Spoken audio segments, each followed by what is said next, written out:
ប្រឹងប្រែងធ្វើការរកបណ្ដាការដន់ដឹងអូនបងទ្រាំអត់ធន់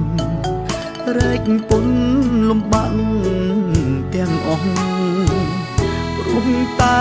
បេះដូងបងលែងខ្វល់ពីក្រពះមិនហ៊ានចាយវាយផ្ដេសផ្ដាំងប្រឹងសន់សំប្រាំងទុកចូលស្ដីអូនធ្លាក់ថ្លើមក្តុកកើតទុកពេលលឺដបនឹងគេចូលដណ្ដឹងយកអូនកាត់មុខបងហើយអត់រដើរច្រូតអូនរៀបការជាមួយគេហើយបងគ្មានសង្ឃឹមទៀតឡើយ